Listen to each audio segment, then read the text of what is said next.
Hello বন্ধুরা, বিরুজনগর থেকে beauty আবার হাজির। সকলকে অনেক স্বাগতম নতুন একটা মিনি ব্লগে। দিনটা ছিল 17ই নভেম্বর আর সকাল সকাল কত্তেকিনিরও ঘুরতে বেরিয়েছিলাম। হালকা হালকা শীতের আমের সাথে রোদেলা সকাল, আর ছেলেকে স্কুলে পৌঁছ করে দিয়ে সে দুজনে মিলে ঘুরতে বেরিয়েছি, কি বলবো। যাই হোক, তারপরে সোয়া চলে এসেছি চায়ের দোকানে চা খেতে, আর বেকারি বিস্কুট দেখে তো এই মহারাজা ভাগ বসিয়ে দিলেন। তারপর আমরা একটু গরম গরম দুধ চা খেয়ে নিলাম। আসলে এতটাই কুড়ো হয়ে গিয়েছি তাই নভেম্বরের ব্লগ এখন ডিসেম্বরে শেয়ার করছি।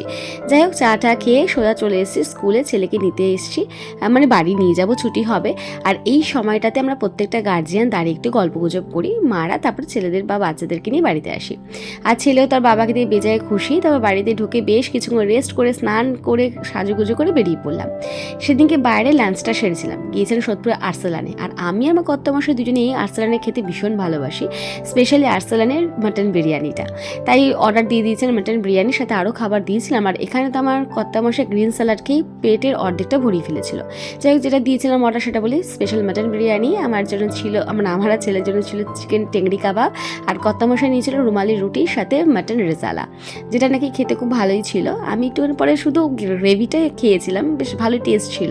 তো যাই হোক, আর মাটন বিরিয়ানি নিয়ে কী বলবো, মাটন বিরিয়ানি বলতে ছিল রাইস ভরপুর, আর মাটন ছিল বড় বড় দুটো, আর যেটা ছিল খুব জুসি আর সফট, সাথে ছিল এগ আর আলু। যাই হোক, খাওয়া দাওয়া সেরে তারপরে সেদিনকের মতো বাড়িতে ফেরা। আর এখানেই শেষ করলাম আজকে।